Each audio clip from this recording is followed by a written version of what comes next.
meeting tonight is for conduct of town business by the town board. The public is invited to participate at the items marked on the agenda, public comment. During that segment of the meeting, if you have a question or comment for the supervisor, please raise your hand and wait to be acknowledged. Please state your full name and limit your remarks to 3 minutes. Thank you for your anticipated cooperation. Okay, thank you. Thanks for everybody for being here tonight.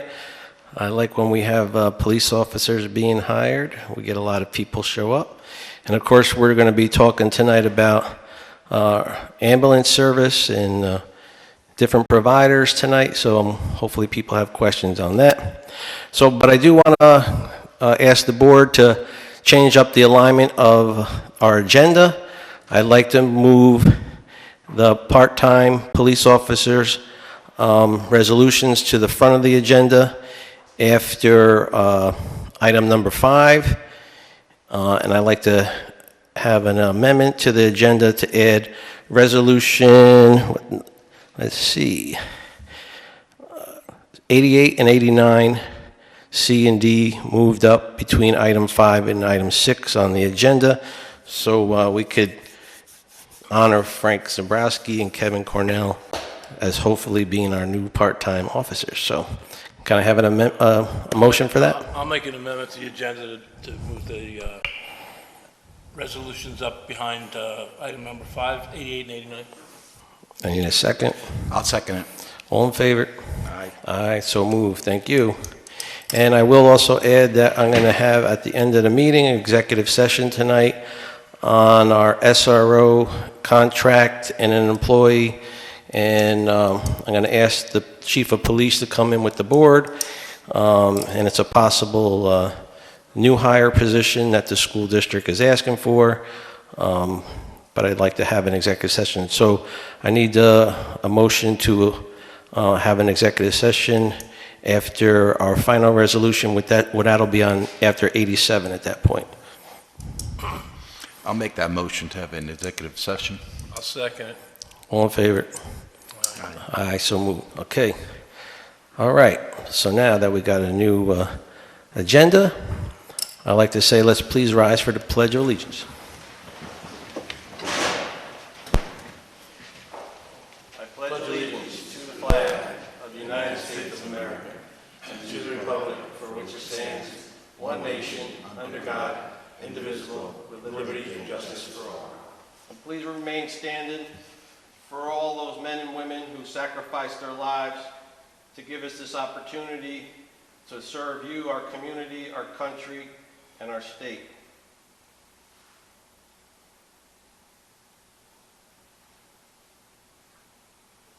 Thank you.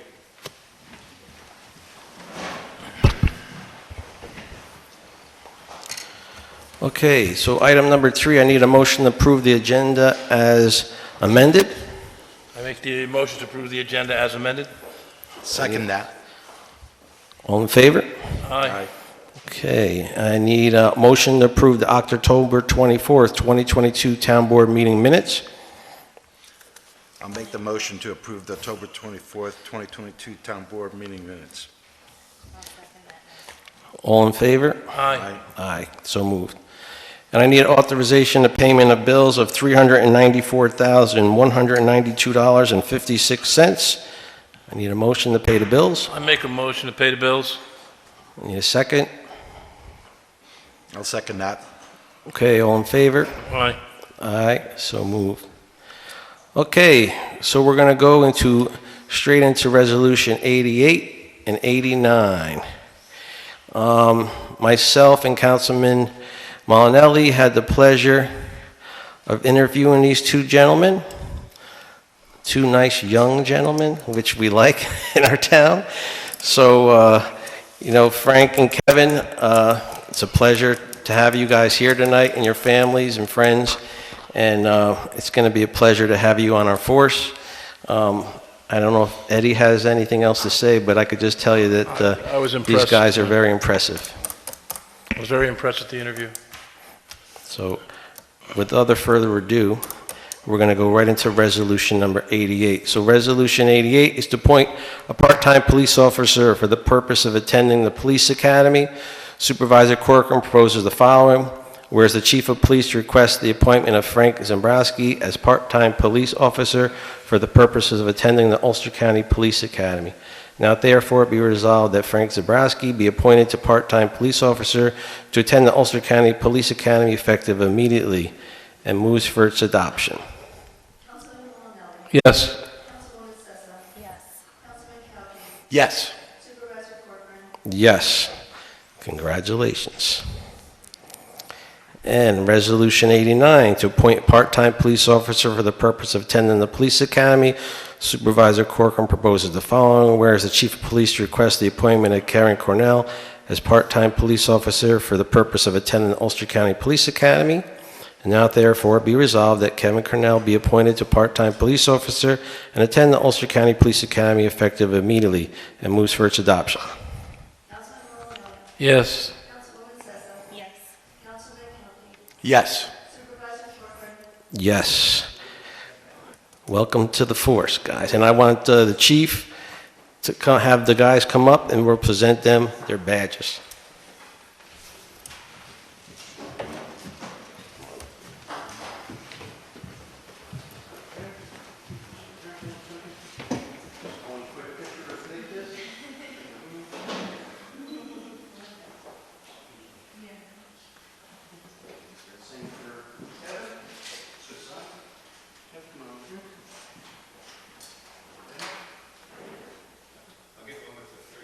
Anybody else, pictures? Dad, come on.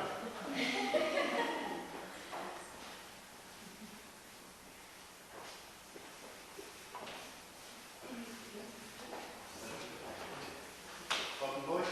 And town board, town board, congratulations.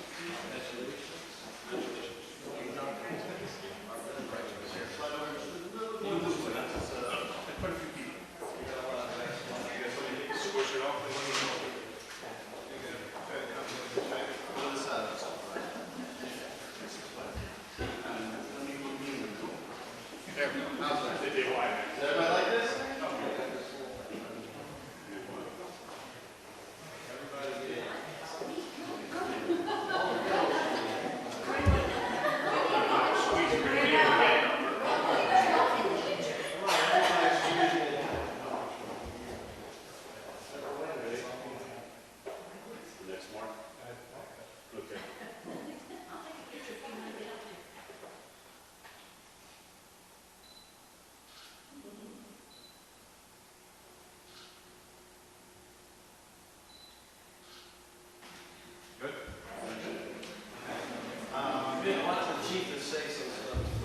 Sure.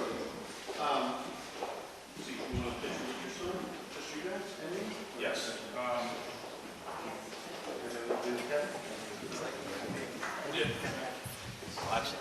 I want to get in the middle of the picture.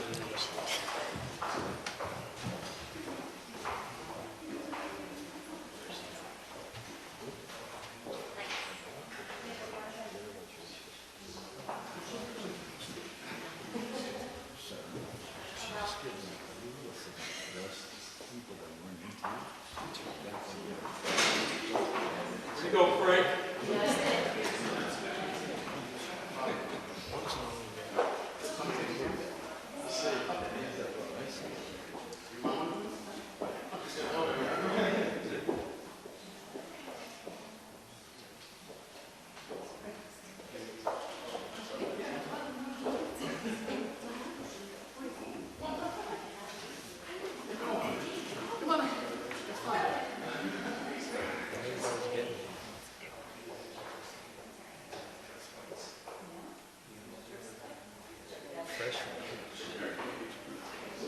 So just tell them about the academy.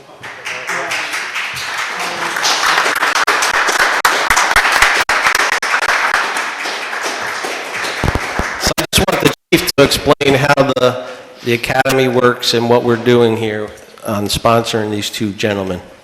So the Ulster County Community College several years ago came up with a program called Phase 1, Phase 2, Police Officer Academy Training. Phase 1 is generally just like a college class. It's 6 months of pretty intense training. They train you everything you need to know to be a police officer with the exception of some tactical stuff and some firearms things, which is what they hold off for Phase 2. Phase 2 is a 2-week training course that they have to take to complete their certification. In order to do Phase 2, they have to be hired by a police department in order to be sponsored for Phase 2. So Phase 1 they go through on their own, they do it all on their own. They don't need any involvement from a police department, although they can be sponsored for Phase 1, they don't need it. For Phase 2, they need to be hired by a police department and then be appointed a police officer before they are eligible for Phase 2. Phase 2 is the nitty-gritty of police work. It's firearms, Article 35, all the integral stuff you need to know to actually get your certificate. With that, there's 180 hours of field training, which they'll need to complete here with our field training officers. It's no easy adventure, so I am confident that these two candidates would be able to surpass anything we can give them to tackle, and they will do it with flying colors. I'm very excited to be able to give them this opportunity, and of course, in the long run, we're going to benefit because we'll have two very well-trained officers here at the town of Marlborough. Yes. So with that, Town Clerk Colleen Corcoran will swear you two officers in, take the oath of office. Colleen, where would you like them? Come right up front. Kevin, right up front.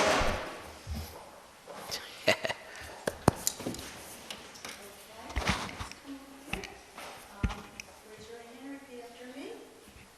I, Frank Zambrowski, I, Frank Zabrowski, do solemnly swear do solemnly swear that I will support the Constitution that of the United States I will support the Constitution of the United States and the Constitution of the State of New York, and the Constitution of the State of New York, and that I will faithfully discharge the duties and I will faithfully discharge the duties of part-time police officer of part-time police officer to the best of my ability. to the best of my ability.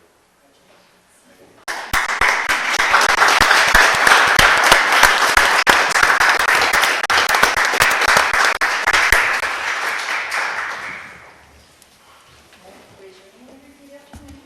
I, Kevin Cornell, I, Kevin Cornell, do solemnly swear do solemnly swear that I will support the Constitution of the United States that I will support the Constitution of the United and States the Constitution of the State of New York, and the Constitution of the State of New York, and that I will faithfully discharge the duties and I will faithfully discharge the duties of part-time police officer of part-time police officer according to the best of my ability. according to the best of my abilities. Congratulations.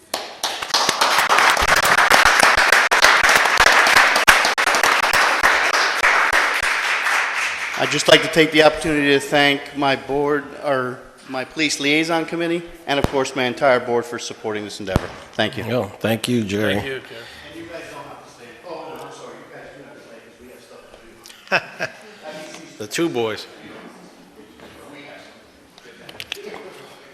Well, again, congratulations to Frank and Kevin. We appreciate them coming to the town of Marlborough and being on our force. I believe we have one of the best forces in the county, led by one of the best chiefs in the county. So congratulations to them. And at this time, I'll give everybody the opportunity, if they do want to leave, they don't have to stick around and listen to our hour-and-a-half meeting. Or if they want to stay, they're more than likely to stay. But I'll give you the opportunity now. So it's up to you. You want to stay? Oh, no. Go, go, go. You want to take some more pictures? You want one more picture? I don't want to be in this picture. I don't either.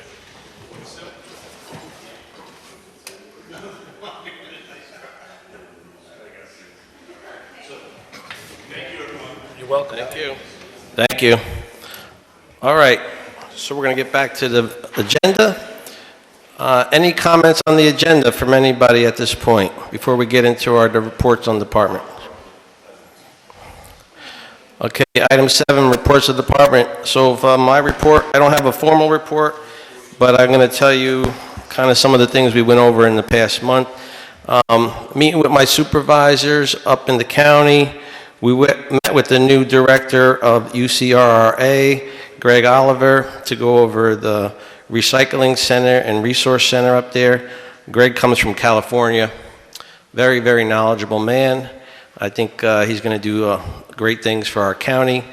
He even offered us to have our meeting there next month, and that's where it's going to be at, so he could tour us of the facility and what the changes he's having. So that was great. Of course, we met with our engineers, our attorneys, our builders at Tomback. If anybody's driven by 9W, they've seen Tomback has been being built. It's moving forward. You could see there's some crazy house being built on the top of the roof, and everybody's like, what's going on? That's the cupola that we're building. It's kind of like, right now it looks a little strange because the other half of the building isn't built, but there'll be a cupola and two dormers off the top of the roof and then a front porch. So it'll all come into play once it's all done. But we've been very happy with the contractor's work and asked them to buy local lumber and hire local union members, and they've done all of the above. So that's been another plus. So very good work. Myself, Chief, and Thomas Corcoran, our code enforcement officer, met with Hepworth's Farms. Anybody that drives through Marlborough has smelt what's Hepworth's Farm is farming lately, and we went through their facility to see what they're going to be producing and how they're going to produce it. And it's a very elaborate layout, and they're going to do some modifications to their on-site facility, and that's what we were there for. I also had the fire chief from Milton there, and it was a very good tour. So we met with the towing companies throughout the town. So as inflation has hit everybody, it's also hit all our tow truck providers throughout the town. They're asking us, as the fee schedule is coming up for our reorg meeting in January, to look at raising some of the rates.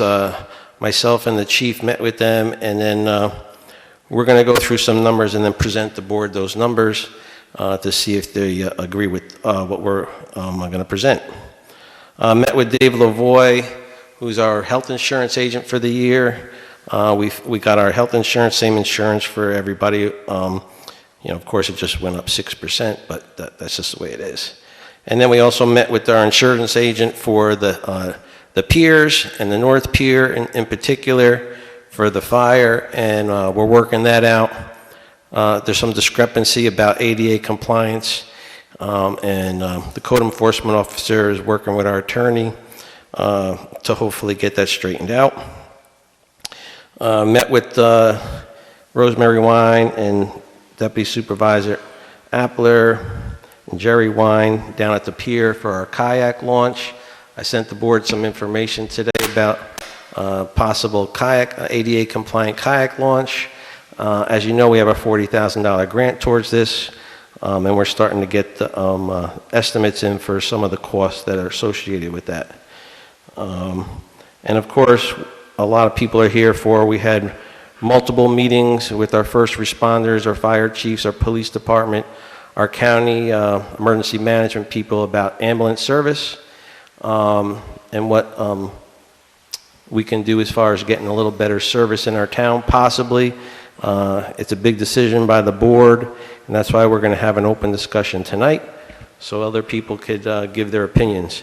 But I could just tell you I had 3 meetings with all first responders throughout the town and at the county level, and they're all going towards ALS 24/7 coverage is what I've been told by every single one of them. Now, the only reason this came up is because they actually came to me. I already had met with Mobile Life. We had already talked about contract negotiations. I don't think the board was too happy with the increases from Mobile Life. And that's when the fire chiefs and the police chief came to me and said, here's some options, and that's how it started. But we'll discuss further that tonight. So that's pretty much my report for this month. So I'm going to go to the next report, which will be Building Inspector Thomas Cork.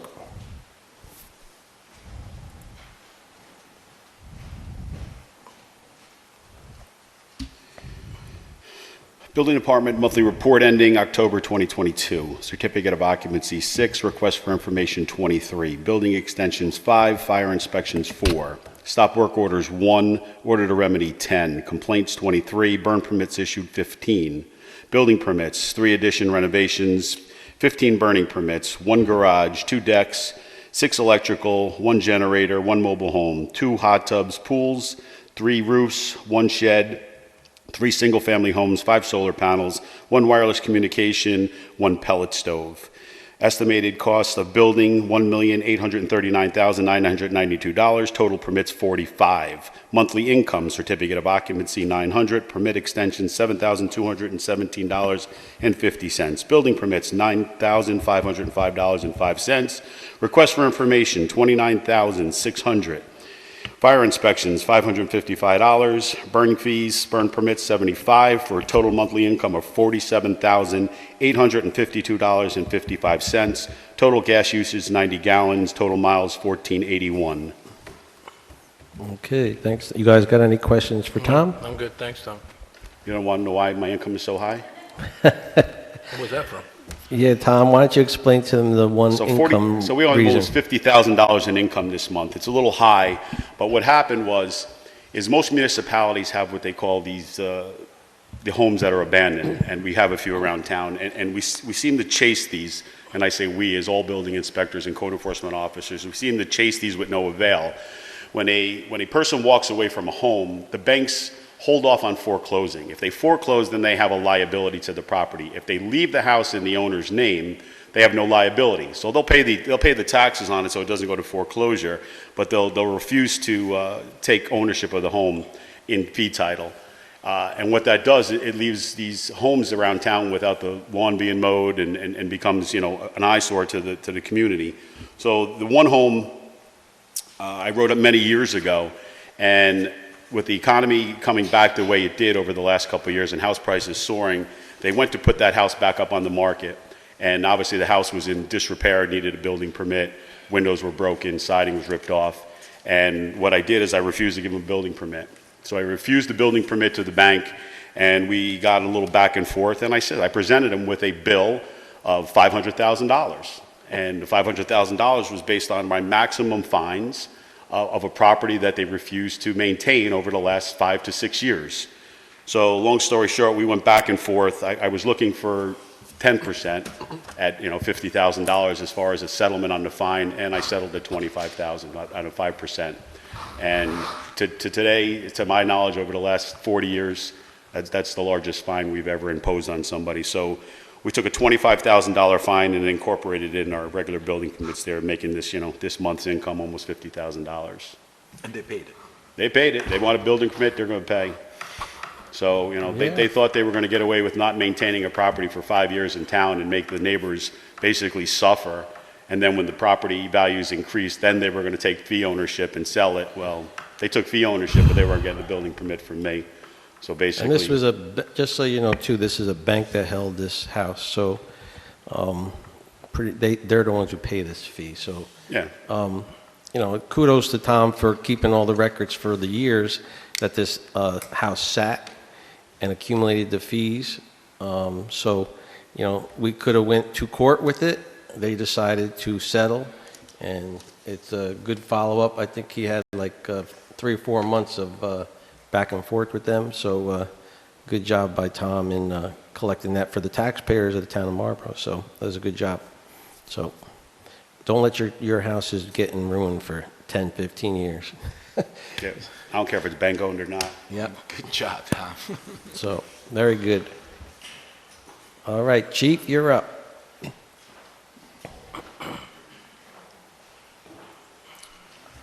Activity summary for the month of October 2022. Personal injury auto accidents 4, fatal 0, property damage accidents 29 for a total of 33 for the month. Vehicle and summons issued 47 with 0 parking violations.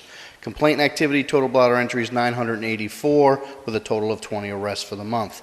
Telephone calls handled 1,878 phone calls. You gotta bring it down a little bit, Chris. Overtime, full-time dispatch 58 for the month, part-time dispatch 8 for the month. Police mileage 10,048 miles with a fuel consumption of 953.899 gallons.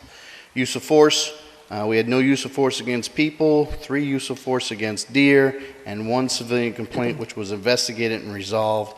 Basically, a motorist got a ticket that they didn't agree with. Other than that, that is my report for the month. How's it working out with the 2 dispatchers? Everything's Good, excellent. Yes, we have coverage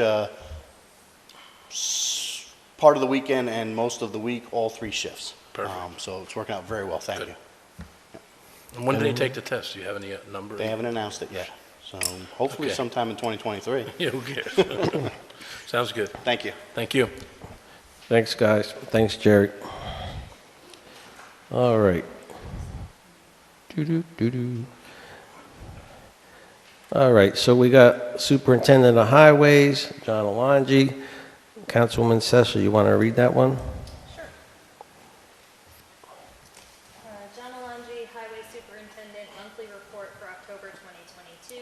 We assisted DeBella seal coating with installing new asphalt at the entrance to the town park, extending the parking lot and widening the lane to the pavilion. This included doing some blacktop repairs and installing topsoil on the shoulders of the roadway. We also assisted Scoturo Landscaping with the digging and installation of a concrete pad for the new gazebo at the dog park. On Barbara Green Drive, we installed 100-foot by 12 inches of new ABS pipe and 2 new catch basins and replaced 35 feet by 12 inches of ABS pipe on Ridgecrest Lane. On 10/12 and 10/13, we assisted the Water Department with installing new water taps on Platic Hill Road and Highland Avenue. With the help of the town of Ulster Highway Department and their paving equipment, we were able to mill, repair, and pave bad spots on Hubbard Road and Mains Heights. On 10/19, we sent 4 trucks to assist the town of Esopus with their paving project. On 10/20, we sent 3 men to the work zone traffic control workshop that was offered through the Cornell Local Roads Program in Millbrook. We started maintenance at certain retention ponds in the drainage districts. We were able to rent a piece of equipment that enabled us to clear thick brush. We mowed and chipped trees. Throughout the month, we prepared all the sanders and trucks for the upcoming snow and ice season. We also made some improvements in the garage yard. Fuel usage, gas is 70.086 gallons, diesel 1,696,905 gallons. Respectfully submitted, John Alongi. Thank you. All right, Water Superintendent, Charlie Maggio. Let me do this. Monthly report for September, water consumption totaled 17,226,000 gallons, which is daily usage of 555,677, compared to last month, 16,203,000 gallons, which is a daily usage of 540,100 gallons per year ago. Water consumption was 16,850,000 gallons for the month, which is a daily usage of 561,666 gallons. Summary for the month: curb boxes, we had to repair 2 curb boxes on Ridge Road. Hydrants, we had to rebuild a hydrant on Milton Turnpike. Meters, we had to read meters in preparation for billing. Service lines, we had to tap, bore new service lines in Platico Road and also one on Highland Avenue. Water main, we had to repair 8-inch water main at the corner of Sherman Drive and 3rd Street. We also had to repair an 8-inch water main at Hudson Terrace. We also had to repair an 8-inch pressure reducing valve on Old Indian Road in Chestnut with the help of the Highway Department. Train station worked on the installation of the handrail and the new dock with the help of the Highway Department. Sewer line inspection 1, service line inspection 2, closings 5, markouts 30, gallons of gas 230, gallons of diesel 0, and mileage for the month was 1,900, and that's from Charlie Maggio, Water Superintendent. And Colleen, you're up for Town Clerk report. Before Colleen goes, I should just tell you that I totally read John's diesel gallons incorrectly. It's 1,600 gallons. That's all right. We'd have a pretty hefty bill. We knew. Anyway. We figured it out. Well, we'll see what the winter holds. You made me flinch on that one. Let's just amend the record for that one. Yeah. Thank you. Okay, Town Clerk monthly report for October 2022. Burn permits 1 for $45, conservation 14 for $57.81. Dog licenses 25 for a total of $140. Tow licenses 1 for $250. Transfer station permits 1 for $30. Punch cards 32 for $2,785. Marriage licenses 6 for $105. Building department fees 1 for $20,740.80. Fire fees 1 for $1,220. Accident reports 18 for $90. Bank fees 2 for $75. Certified copies 7 for $210. Dog warden fees 1 for $356. FOIA requests 3 for $33.25. Train station fees 1 for $300. for a grand total of $26,437.86. Thank you, Colleen. Any questions for Colleen? Nope. Elections went well, Kyle? Elections, everything went well. Everybody doesn't realize that the town clerk's office plays a big role in the voting, and everything seemed to go well. So it was a good turnout. Water quality management. Councilman, who wants to do it? Manny? Yeah. Couchy? Go ahead, Manny. Okay, for the month of October 2022, both the Marlborough and the Milton wastewater treatment plant complied with all of the SPDEC requirements. The following are the monthly statistics for both plants. Marlborough WWTP, the average daily flow is 96,000 gallons per day, about 55% of design capacity. The average BOD removal, 98%. The average suspended solids removal, 97%. That's for Marlborough. For Milton, WWTP, the average daily flow is 29,000 gallons per day, about 53% of the design capacity. The average BOD removal, 98%. Average suspended solid removal, 86%. Both the Marlborough and Milton treatment plants operated normally during the month of October without any major changes or events. We have received our yearly inspection report from both. From the DEC, both plants received a satisfactory rating with no issues. We no longer need to chlorinate of the Marlborough facility until the beginning of May 2023. Fleet Pump and Service has finally fixed and returned the pump for the Milton EQ tanks. We are now just waiting on the electrician to wire it up. During this month, one of the two blowers at the Milton facility would not start properly. We have called and scheduled a yearly service and repair for the 10th of this month. We are currently operating fine with just one. Overall, both wastewater treatment plants are in good working order, but are getting older. If you need any additional information, please do not hesitate to contact me. Respectfully, Julian Baco. Thank you, Manny. Yeah, that section when he says it's always getting older, that's left over from his dad, so it always gets me.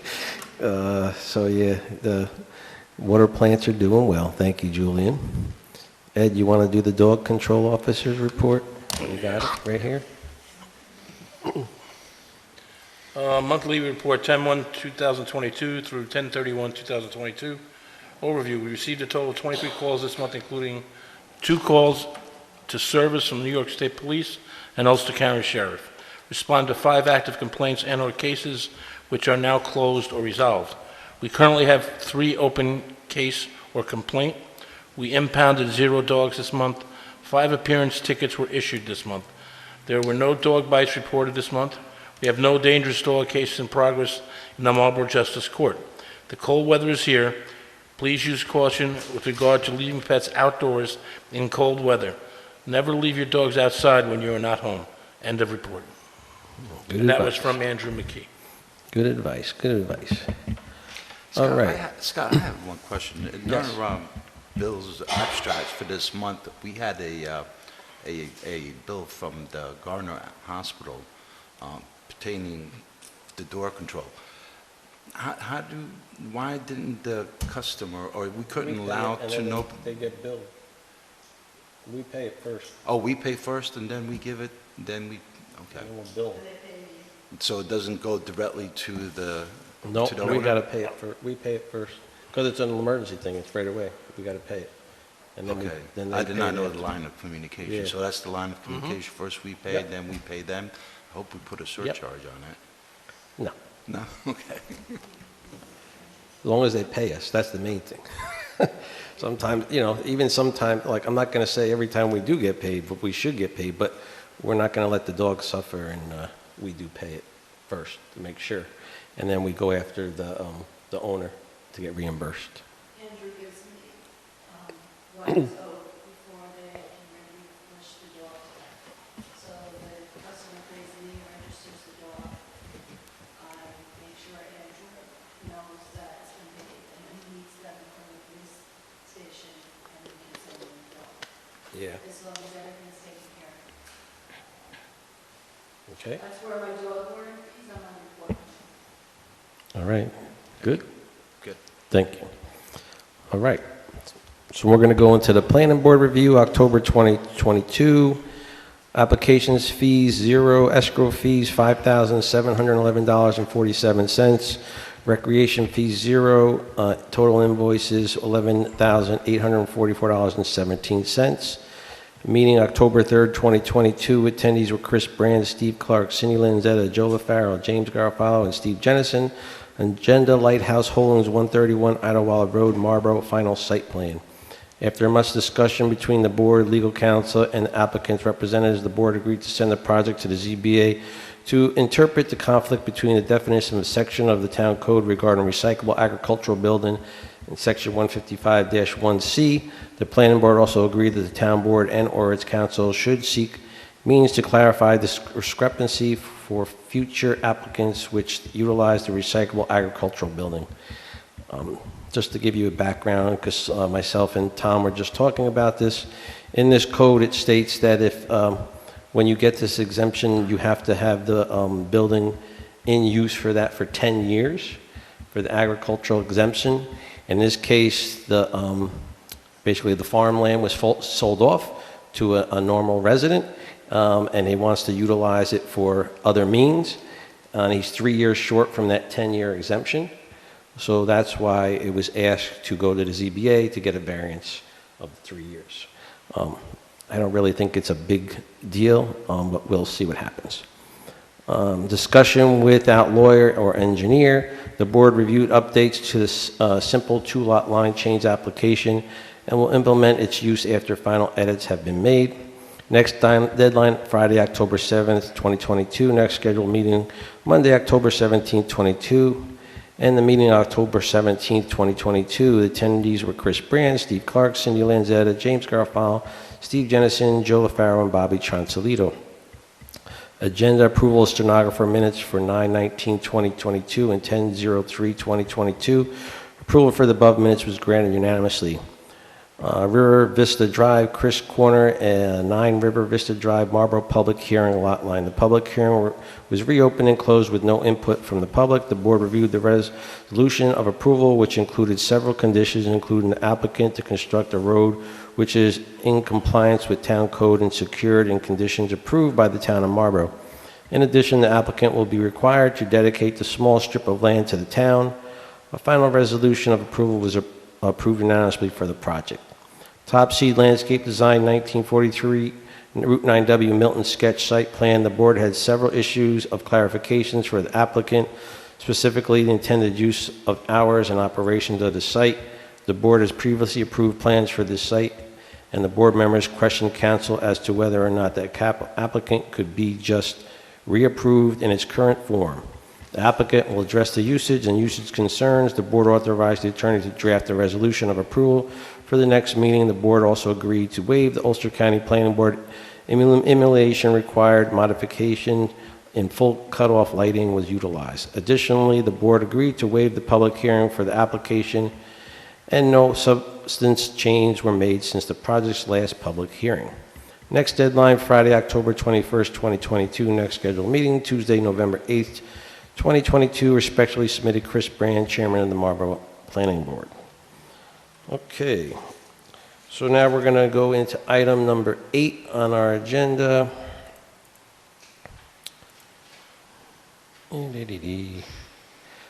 And reports of committees. Recreation Committee.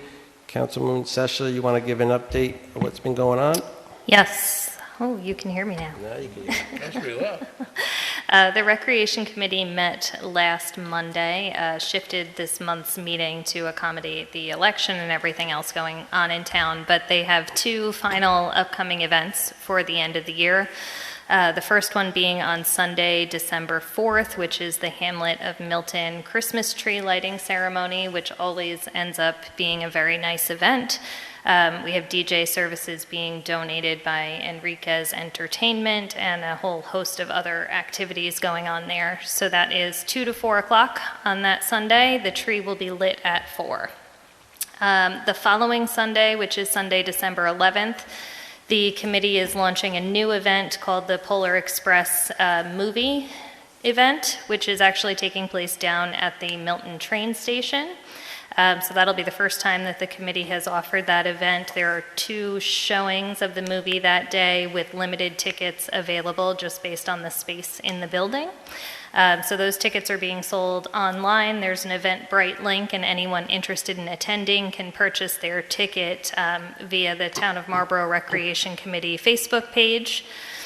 Tickets are very affordable. They're $10 per child, and they're inclusive of a little popcorn snack, a hot chocolate, and a souvenir Polar Express bell that the children can take with them.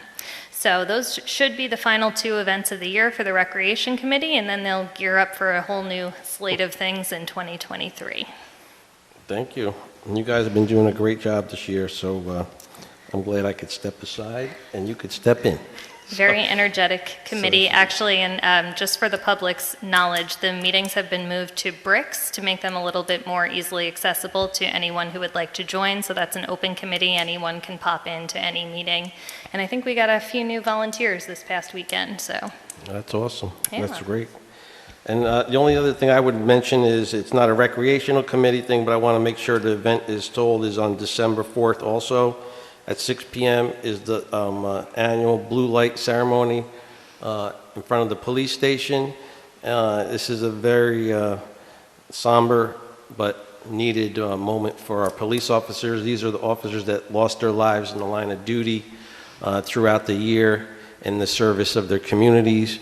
I know the chief is very big behind this, and Officer Fulton runs the event for us. So we're going to keep this tradition up.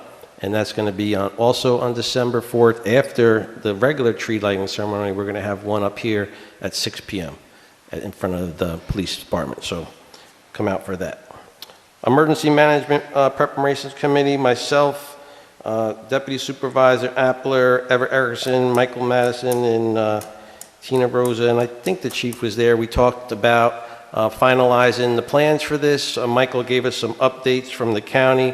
What we're going to put in our plan. Tina has just about everything done, and Gail's just got to get a couple things wrapped up for us. But for the board, we should have this emergency management plan updated by the end of the year so we could have it fully presented at our reorg meeting. It took a lot of work to get to this point. There's a lot of stuff in here, so good job by everybody on that. The CAC Conservation Advisory Committee, as you know, last meeting we appointed Janelle Kozarek onto the committee, and I don't know if Mickey wants to speak about what's been going on because they had a follow-up meeting, and I don't know if Councilwoman Sesha was there, so. Yep. Thank you. Thank you.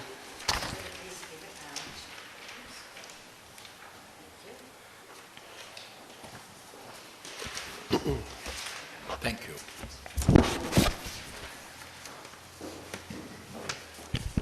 Thank you for the opportunity to speak.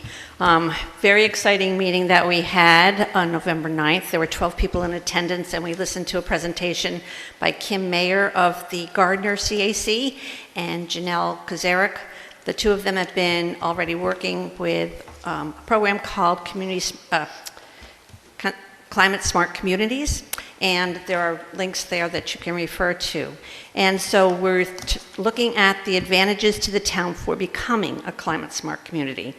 It was suggested that we, the CAC, consider using this particular program to fulfill our responsibility to the town members. And no doubt our findings as we pursue our application will bring up several suggestions or additional projects that the CAC can present to the town board.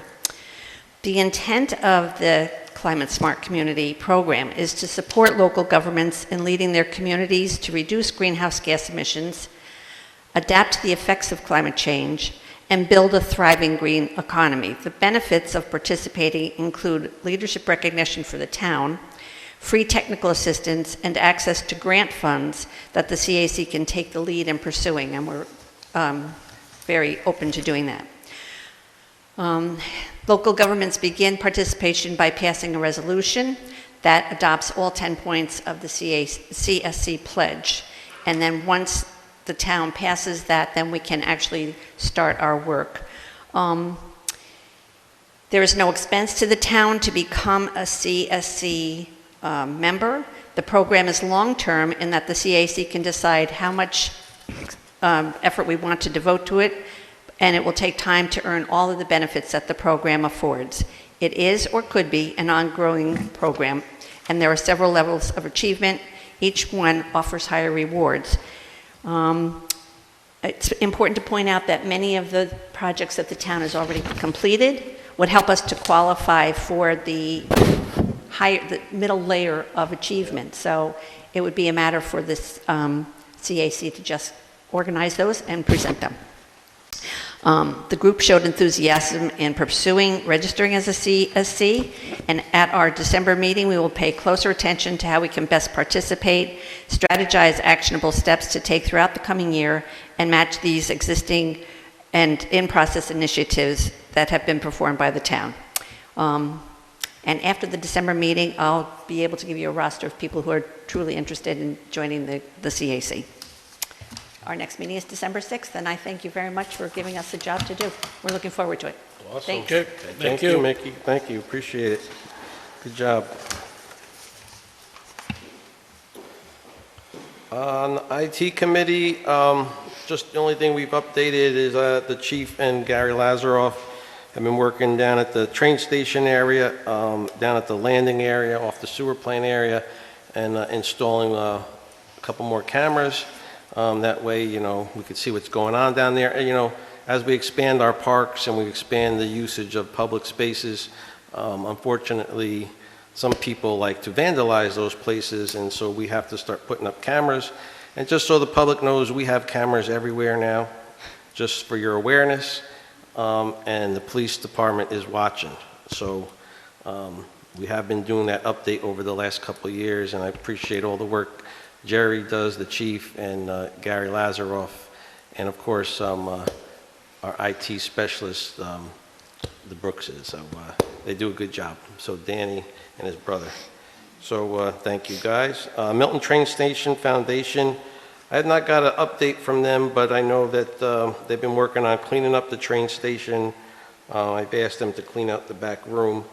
We're getting there. We're not quite there yet, but they have started doing some of that. And as we prepare for the next springtime to start utilizing that train station a little more than it's been being used. So that's one thing. Milton Landing Citizens Committee, I had not gotten anything from them, and the Marlborough Economic Development Committee, I haven't gotten anything from them. Meet Me in Marlborough, just to remind everybody, the 12th annual holiday extravaganza farm market is on November 19th at the Marlborough Elementary School. It's from 10 a.m. to 4 p.m. This is always a big event for them at the school. You get a lot of holiday gifts. They sell everything from gifts to pies to vegetables to anything you could want, but it's a pretty, that's why they call it an extravaganza, because it has a little of everything there. So it's on November 19th from 10 a.m. to 4 p.m. The Hammond and Milton Association Committee, I have not gotten an update. In the transfer station review, we have not gotten anything from that. So on old business, I kind of really spoke about it a little, but on the Tomback rehabilitation update, we're moving forward. And as you guys can see, it's moving forward slowly but quick. I don't know how to say it, slowly, quickly, but it's moving forward. I'm expecting hopefully no later than the spring. Cold weather's coming, but they've been lucky with some of the weather lately. We've been starting to hit some of the snags with the supply chain issues. That's why you haven't seen the second part of the building get their trusses put on, because they're on a 4-week back order right now. So, you know, once we get them, they're going to put them up, but obviously we're going to be in dead winter. But we're moving forward. So, so that moves me into item 10, new business. So I need authorization for the board. This comes up every year. This is our LexisNexis agreement with the Marlborough School District. This is our GIS service that we pay for. It's for mapping of all the township for when they go in and they get the, what are they called, SBL numbers for your lot line and the viewing of the maps. So we share that service with the school. It's actually, we always did it ourselves, and then they asked to come in on it. It's a $5,000 program that we have to pay for, so they pay $2,500, we pay $2,500, so it's a shared service agreement, and it helps us out and it helps them out. So I would need a motion by the board to sign the yearly LexisNexis agreement with the Marlborough School District. I make the motion for the supervisor to sign the LexisNexis agreement with the Marlborough School District. I'd second that motion. Oh, I was getting nervous there. All right, all in favor? Aye. Aye. Aye, so moved. All right, so here's the main event of the night. The town ambulance provider contract discussions. So, before we get into questions and everything, and I asked Michael Witkowski from ambulance to come here tonight. Michael's back here. Michael, if you guys want to come up, kind of give an overview. Again, like I spoke earlier about this, a lot of this came out of, it actually started with our emergency management overview. So when we started going through that, that's when a lot of the chiefs spoke up, and the firemen, the policemen, actually the highway department guys. Everybody started talking about it, which I, personally, I didn't realize as much about it until we actually got into it. And from there, we said, okay, let's look at other providers. We reached out to Michael, and he gave us some great presentations, and I asked him to be here tonight to give us a little overview and to then answer any questions that anybody might have. So, Michael, it's all yours. Great, thank you very much. My name is Mike Witkowski. I'm the Chief of Operations for Ambulance here in the upstate New York region. Ambulance is a global company. We started our operations in 2015 in California. Quickly in 2017 moved to New York. Our corporate headquarters is located in Manhattan. We have operations in the UK as well as operating now in 26 states domestically. Currently in New York, we have about 275 ambulances. We employ about, given any day, it's between 800 and 900 people in New York. Globally, we employ about 5,000 people. We are in 2020, we're in 2022, 2021, sorry. We went public. We are now traded on NASDAQ under .go, which is our parent organization. That organization is a healthcare organization, so that is kind of how we differ from most of your ambulance services that you see here locally, because we are more healthcare based and we provide services beyond just the ambulance service. We have a program where we work with we call it MSO, and it's a captive model where we have physicians, physician's assistants, nurse practitioners. They go out in a vehicle and handle basically at-home, I don't call them emergencies, but basically at-home visits, kind of going back to the old days where the doctor used to come to your house and when you were sick and take care of you. COVID kind of pushed that forward, and we kind of shifted our focus from the traditional of, getting them in an ambulance and running them to the hospital to having both of these services working side by side. So we still do the 911 services, we still do our ambulance transportation, but we now have this adjunct service that we have there that's available. Many of the insurance companies, Medicare, Medicaid, do pick up the cost of those services as well as the ambulance services should you need to go to the hospital. When the town board had asked us to come in, we had sent in several proposals with several different options, and the option that the town kept residing is that they wanted 24-hour a day, 7-day-a-week ambulance service, which we can provide. It's a dedicated unit. The unit is branded to the town.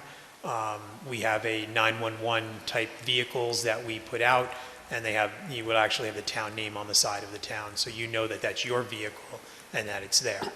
That vehicle would be stationed in the town 24 hours a day, 7 days a week. That crews and that staff is dedicated to the town. Should that unit go out, then we would backfill from our Newburgh operation. If anybody's driven into Newburgh, we are located at 9W and 84, right next to the Dunkin' Donuts, between the Dunkin' Donuts Cisco station. We have a bunch of vehicles there. Our corporate headquarters for this region is being moved to Route 17K, and there'll be a parking lot full of vehicles there as well. We believe we can do a really good job for you guys. All of our 911 operations that we've been hitting on all cylinders. Everybody's been happy with the service. We service the city of Beacon. We recently were awarded the ALS portion of the town of Montgomery. We did a bid with the volunteer ambulance service in Montgomery. They're going to supply the BLS service. We're going to supply the ALS service in conjunction with them. We are very community-minded. Although we're a global company, our focus is in the areas. Each one of the areas has a local focus. I've lived in the Hudson Valley for probably 48 years of my life now, and I've been doing this for just about 40. So I've lived in Beacon, I lived in Newburgh, I currently live in Newburgh, and so I'm familiar with the area and have worked for many of the services, including your current provider. Any questions that I could answer from the board or from? Yeah, I'd like to have the board ask questions first, Michael, and then we'll open it up to some public questions. Locally near us, besides Beacon, what other town in Newburgh? Yeah, we have backup services. We provide 911 services in Orange County for the town of Warwick, Florida. Goshen we're a backup. We're 100% backup for Mobile Life in any of the towns that they operate in. Town of Newburgh is one of our organizations that we're doing a lot more with lately. And obviously Montgomery as of January. Where would you backfeed if we had one of our buses? Right out of Newburgh. We have units here in Newburgh, and we just signed our lease in the city of Poughkeepsie, so we have vehicles that are located right on Route 9, right by the interchange there as well. So what will be the response time of the backup service? The backup service, based on the availability of that truck being there, would be less than 10 minutes. I was able to make it, just driving up here, and it was 8 minutes from that door to here in the town without any problems. So you're saying that the unit that is stationed here, if they're on another call, it will take 10 minutes from another location? No, we would, when the unit goes out, because we're monitoring what's going on with the unit, when the unit goes out and they're going to transport to Kingston or Vassar or wherever, we'll start moving another unit back into that. So we're already taking the steps to have that unit backfilled from that, so that we can cut that time down. But should a second call drop immediately right after that, or while that unit's on a call, then we'd be sending a unit out of Newburgh, most likely, if we have. To be on standby? Yeah. And that happens 24 hours? 24 hours a day. Go ahead, the one we're doing is ALS service is what we're looking to do? Yeah, ALS, Advanced Life Yes, Service. yep, you would be, what I propose to the town is, and what Scott had been speaking about, is the 24-hour ALS service. That's what was, I believe, proposed to you guys. Can you explain to them the difference of ALS and BLS, because everybody asked that question? Basic life support is performed by EMTs. They take I believe it's now 72 or 78-hour course, and they provide basic bandaging and, the broken bones, things like that they can take care of. A paramedic, which is a 2-year course through the college systems, they are actually able to bring the emergency room to you. They provide you medications, they can do advanced procedures, they start the IVs, they do all of those things, basically bringing the emergency room to you and then getting you prepped when you get to the hospital. This way, all of those things that you would normally get if you went to the hospital yourself, all those procedures are done before you get there. So when you get to the hospital, they're already working that much further ahead. That's probably the easiest way to generalize those statements. The people you have in Newburgh, I mean, there's just people in standby there waiting? There's people, we have people all over, so Okay. like it's not just Newburgh. Right, but we I- service the whole Hudson Valley, so I have units that are, we go through your town all day long. I have trucks going back and forth to Poughkeepsie, I have trucks going to Kingston, so we have units that are running through this town all the time. But we have a station in Newburgh, and I will have a station in Poughkeepsie that always has crews there and available for backup services. Okay. But we use what we call system status management, so we have a deployment plan that kind of spreads out as we have more units and then shrinks in as we have less units available. So as the units go in, we take the service areas that we are required, City of Beacon, you guys, if you sign the contract, you guys would be that.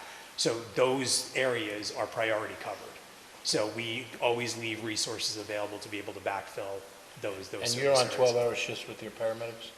Yeah, we operate usually, they'll operate 24 hours, but there'll be two 12 hours. 12-hour shifts, yeah. Michael, can you just talk a little bit about your staffing? They're full-time employees of ambulance, I Yes, they assume, are. and I think your proposal said that it could be one paramedic and one EMT versus Correct. two paramedics. Can you just talk a little bit about that? Sure. So the standard is one EMT and one paramedic for an ALS unit. We do have areas like in California specifically, they require two paramedics. It's a much more expensive system to operate. But in New York, an ALS unit is classified with one paramedic and one EMT. So if the call, and they can handle anything. So if the call is a basic life support call, somebody's not feeling well but doesn't require ALS intervention, the paramedic would drive and the EMT would go. But the paramedic always makes the determining factor of what level the patient's going to be treated at, because that is they are the highly trained individual, so they're always making those decisions. And what works out well is that with that unit having that service in there, it doesn't matter what they go to. They're able to handle all of that. And then if there's a larger incident, we talked with the fire departments about that. So say there's a fire and there needs to be a standby, your unit would go there and be dedicated to that fire scene. We would bring in another unit and either relieve that unit and leave our unit, other backup unit in there, and put the town unit back in service so that it would be available for any other 911 calls that come in. You have 24-hour-a-day, 7-day-a-week supervision. We have supervisors on the road in what we call fly cars, which are basically SUVs. They're all paramedic level, so they all have a set of gear and they're all certified at the ALS level. But they would also be available to go to these large incidents in order to help decompress systems. As you're expanding now in this area, obviously you are. Yep. How are you hiring? Has the hiring been a problem like other businesses? I mean, It has been a little bit of a challenge in the beginning, but now because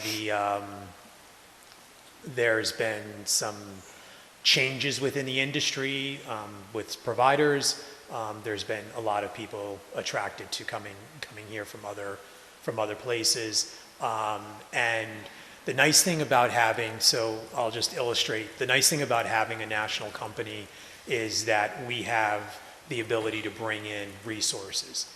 So during COVID, we were one of the largest ambulance providers in the state of New York to provide COVID services, both testing and standby services to all the COVID state sites across the state of New York. At the peak of that, I was running 16 ALS units across the state, 12 hours a day, 7 days a week. December of last year, when the Omicron COVID hit and they had that variant come up, the upstate hospitals became overrun. The ICUs were filled, ERs were filled. There were 6 to 7 hour wait times for ambulances to get into an emergency room. There were people literally sitting in ambulances for 6 and 7 hours. The state asked us to come in.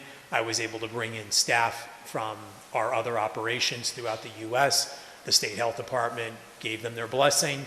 We were able to bring in 12 critical care trucks, and were able to work with the state as part of the FEMA deployment and decompress those hospitals and transfer all the critical care patients to other hospitals to be able to kind of balance out the stuff, which then helped the hospitals be able to better serve that. So we're very good at these types of things, so you're going to get that as just part of your package, because that's who we are. Now, you said you're the upstate, what does that actually cover? How far So in the area? anything, well, I used to say anything from New York City north, but I just unfortunately picked up New York City as part of my territory now. Okay. So we have operations in the 5 boroughs of New York City, all of Long Island, the entire Hudson Valley, so Westchester, Rockland, Dutchess, Putnam, Ulster, Orange,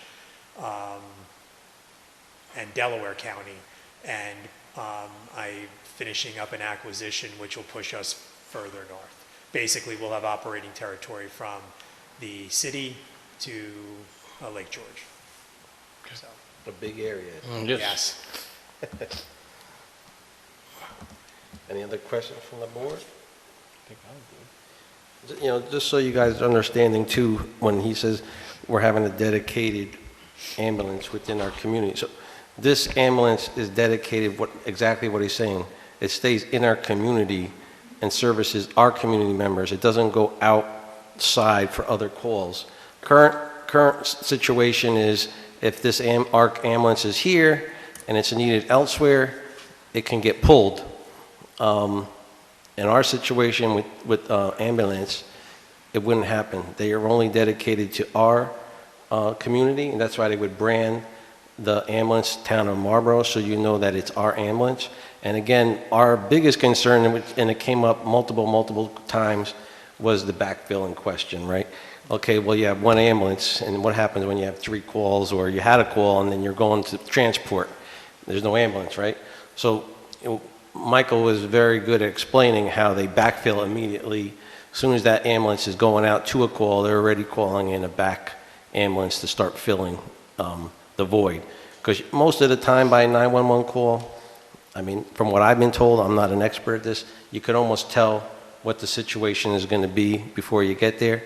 Not always the case, but a lot of times you could tell, hey, this is going to be more of a transport, or it's not going to be a transport. And what the other thing, what I learned throughout all my years here, is an ambulance provider doesn't get paid unless they transport, which is a kind of a very strange thing, because a lot of times they do go to people's houses, they do give medical care, but they don't get transported. And unfortunately, they don't get paid. So what Michael is trying to do is, with this program with the state, is to incorporate a way of having another type of service where they can give medical service and bill the insurance companies. Like you said, have a medical provider come directly to your house. Kind of like the old days, right? When a doctor would come to your house with his little back bag and he'd help you, and you paid him and everybody was great. It's just kind of a weird situation that how the ambulance service works. And again, they have a lot more resources to pull from. It's a much larger company. They have other sources of revenue. Their revenues aren't solely reliant on ambulance transports also. So I feel comfortable in the economics part of that end of it. So I know a lot about it because I've had multiple meetings, but I'm going to give the public an opportunity, if come up and ask a question to the board or to Michael, but I would ask just that you hold your comments to a 3-minute, because we don't want to be here till all night. But if anybody wants to come up, come on up. Doc. Thank you.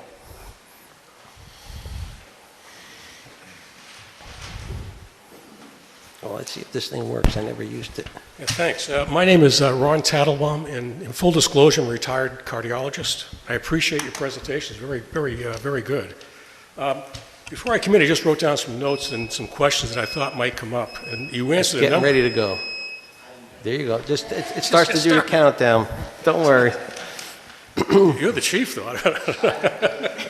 That's the chief. Just a couple of questions I wrote down, and you answered a number of them in your presentation. It was so good. In my experience as a cardiologist, one of the advantages of having an ALS at site is preparing the hospital for transport. So they call the emergency room, and that's one of the major advantages. Whether it's ALS or BLS makes no difference. One of my concerns is if you have one truck with a paramedic and a medic, and it's a BLS transport, it's a broken leg or something, you're going to tie up a paramedic in that. It's an unfortunate cost of the business, but when we're backfilling you in it with another ALS truck. Right, and I misunderstood, or I didn't understand, the backfill will be, as soon as this ambulance goes out in a call, another one comes in right away. He's sitting in that same spot.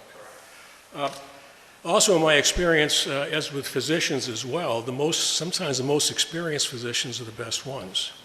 And the most experienced paramedics are probably better than ones less experienced. And I don't know how many calls we have here in the town. Do we know? How many what? How many calls? 200, over 200? Oh, per year, we have a whole breakdown of it, but it's over a year's time? Over a year's time. It's like Over- 5, I just know of it. 700 to 800 calls. A lot of them are going to be BLS, they're going to be minor. Some will be more major. About 25% will be ALS. ALS. And I guess with those numbers and with different crews coming in, how do they keep up their skills if they have a smaller number of real critical cases? So what we do is no individual will be assigned to just one locality. That was the second part of the question. Good. So Yeah. just so believe me, the more experienced paramedics will seek out these places that have low call volumes because they're great, because they don't want to have to really work so much. But what they would do is we move them around. So we put them in higher call volumes. They're allowed to work X number of shifts at the what we call slower stations, but they have to do one in our either core operation or in one of the more Great. active 911. So they're going to keep their So skills they up. keep Yeah. their skills up and they keep doing that. And I guess they're trained in mental health emergencies as well and crises. It's actually a whole new training program, and we are working with, right now, in New York City, our operations in the city work with health and hospitals, and we actually provide outreach to the homeless population and the mental health. We have a whole mental health program. But that's in the city. That's not necessarily here. Yeah. But the nice thing about that is that whole city program is transmitted up here. So my personnel go through that same training. So we have that de-escalation. We have that ability to go out there and be able to understand, what the person may be going through and better handle the situations. Great. And how long is a shift? 12 hours. It's 12 hours. So you have 4 people here in one day in 24 hours? Yeah. Two 12s. Okay, great. I don't think I have any, I think you answered most of my questions during your presentation, which is very good. Some presentations lead to more and more questions, but you answered most of them, and thank you. Appreciate it. Thank you. thank you, thank you. Anybody else? Come on up. So my name is Meredith King, and I'm not a cardiologist, but I am. You're not very I am a nurse, and I've been a nurse for 46 years. So the number of questions that came to mind he asked, but I was just wondering, you have some sort of annual training or mandatory to keep their skill levels up, and how are you measuring that 10 minutes of a response time? Because this is a pretty big landmass that you're covering. So the only thing that we can, to measure response time, the only thing that we can go from an outside to in here, because we're not here, we're not responding to your calls, is basically that 10 minutes is to the center of your The dispatch receiving the the call. dispatch to when I get a vehicle into the center of your area would take about 10 minutes. However, this vehicle is going to be here. And where is it going to be stationed? That is up to the town. Okay. The town is. So we're currently looking at space at the Highway building, at the 1650 Route 9W, because it's the center of town. It's secured, it's locked, and we actually had just recently made some space in there. I'll just have to take out all the storage stuff that I put in that space, but just so the public knows that that's a $39,000 a year savings by us providing that space. So we believe it's well worth taking the stuff out of the closets and making space for Michael's crew. But yeah, we figured that's the best spot, to the center of the town and off of 9W. So then the response time is from From dispatch to the time the unit gets on scene? Correct. And where's the dispatch? Where, do you have a central? Okay, so it goes to Ulster County, then They dispatch walk the us unit. through what happens. Right, so basically you dial 911, that's going to the Ulster County 911 center. They're dispatching that unit here. We monitor all of that in our dispatch center in Newburgh, and we hear that go out. We already know, we go ahead and start moving our backup unit into space while that unit is responding to that call. We're getting that truck en route to up here to backfill, and then if they get committed to that call, then that unit will just go to the station where they came from and park there and hang out there until Right. they're clear, they're ready to go. But it could be longer than 10 minutes to get to someone's home. Oh, absolutely. Yeah, Depending on okay. where it is. That's the road clarification, locations, right, right, and the traffic and so on and so forth. Okay, and so there's no guarantee of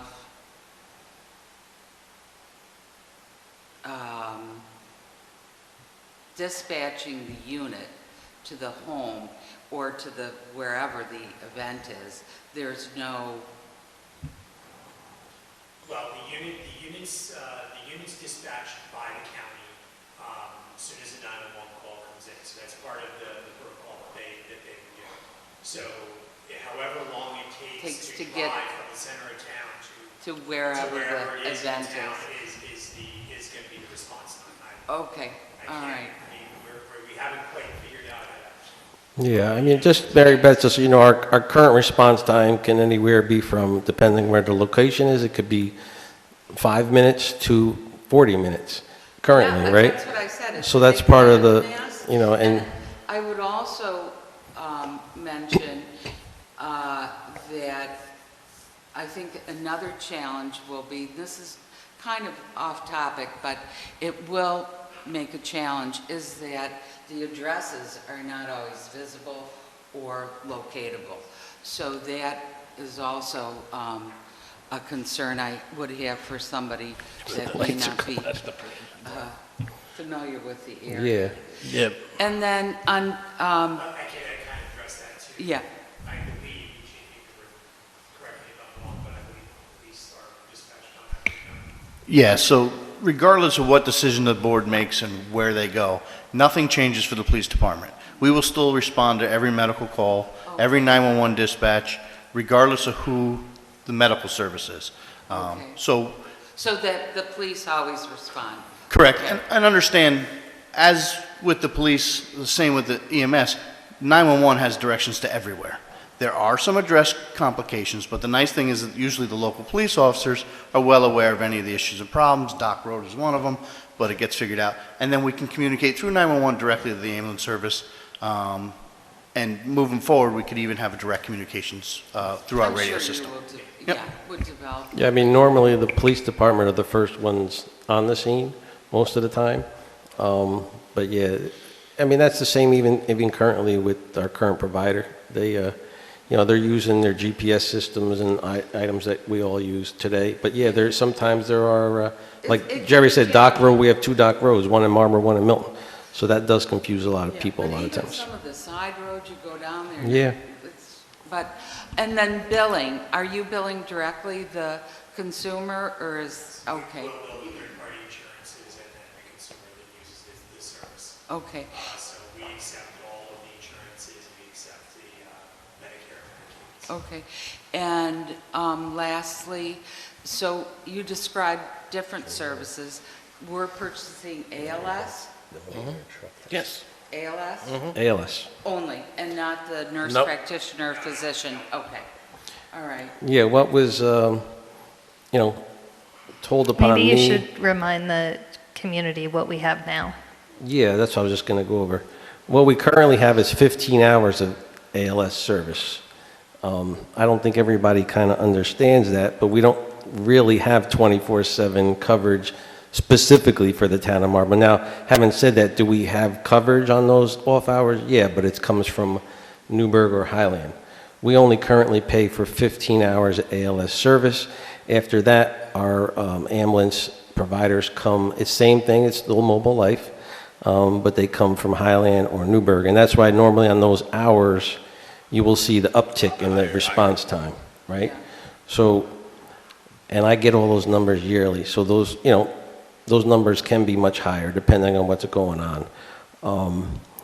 What I was fed back from all our first responders was they wanted to try to eliminate that or reduce that response time.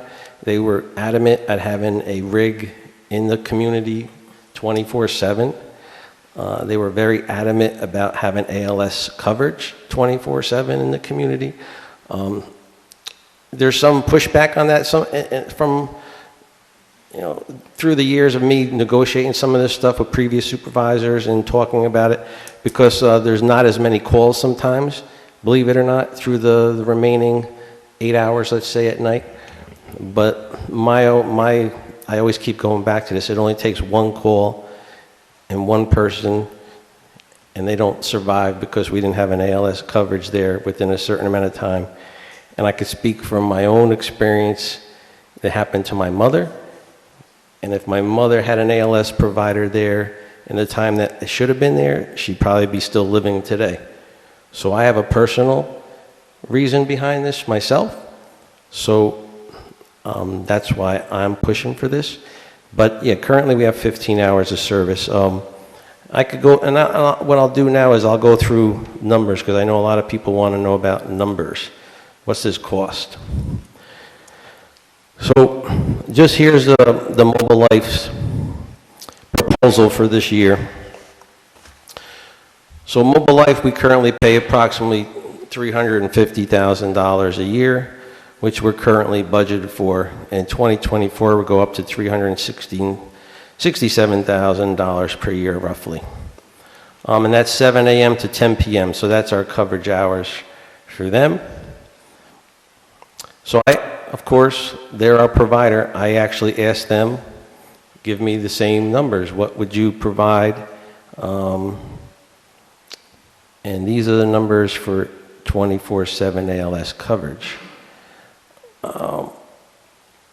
You could see it's $640,000 for the first year, right? Which is about $53,000 a month, which is about $292,000 above budget. In the 2024 year, that's $56,600 a month approximately. It's about $330,000 more a month. So quite a significant amount of money, and I could tell you that those have been consistent over the years.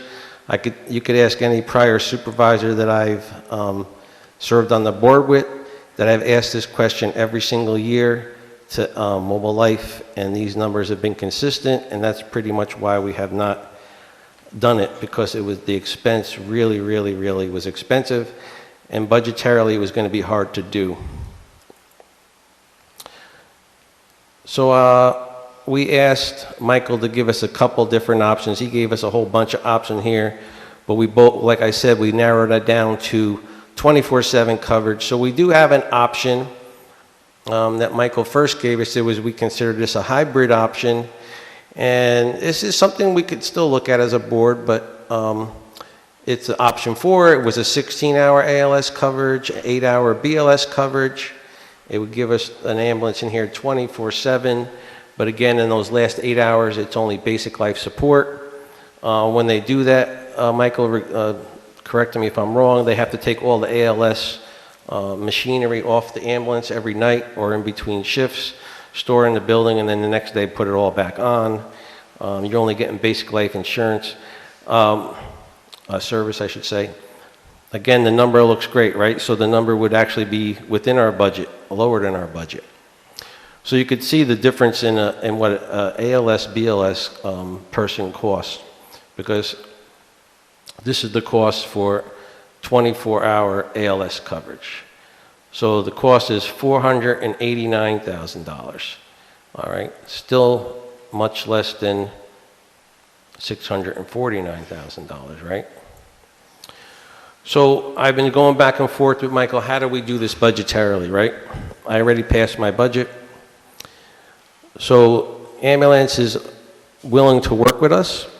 They will bill us for the first year just to $350,000. Okay, so that gives us a shortfall of $100,300 per year. So they agreed to make up that difference over the next 4 years. Well, we agreed to tell them, look, we'll pay you the I think it's about $25,000 and change extra in each following year. Housing, their rig in our facility saves us $39,000. So roughly what this will cost the town of Marlborough every year is just over $100,000 more a year to do. So to get 24/7 ALS coverage from our current contract to our new contract is roughly a little over $100,000 a year. I'm presenting to the board, I want to move forward with this, with 24/7 ALS coverage. I say that because I know next year I have a $370,000 bond coming off our tax rolls, which I could apply that $100,000 from that and still have money saved for the taxpayers. So it will not cost you any more money in taxes than you're currently paying, and we have 24/7 ALS coverage. So that's my recommendation to the board, and what I'm asking the board tonight is to look at moving forward with contractual agreements with attorneys, and that's where we're at. So if anybody else has any other further questions. Michael, I have one last question for you. The proposal that you had sent for the first option for the 16 hours of ALS coverage was $239,000, just about $240,000. And then adding those additional 8 overnight hours bumps us up to the $489, less the storage fee there, so about $450. What is making those last 8 hours so costly in proportion to the original estimate? So it's the cost of,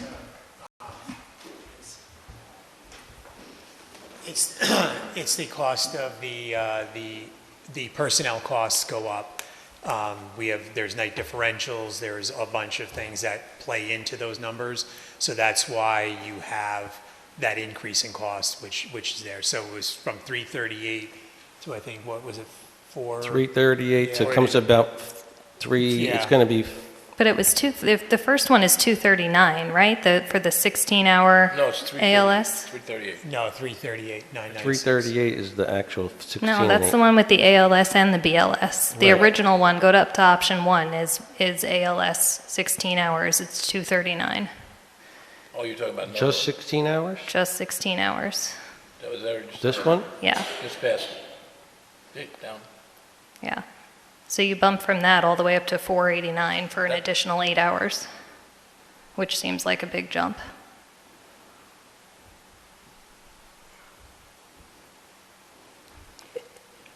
Yeah, so again, it's going back to all of those numbers that go into that. That is why we have there's a night differentials, there is adjustments in pay that all go into that. That's why Mobile Life's jump so much higher than as well, because we're all, in order to maintain and can bring in those people that are going to stay, we end up with that.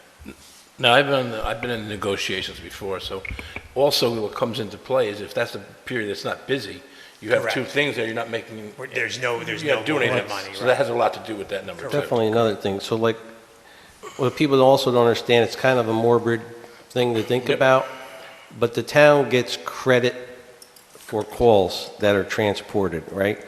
So unfortunately, unless someone gets really hurt and has to be transported, we don't get credit for that call.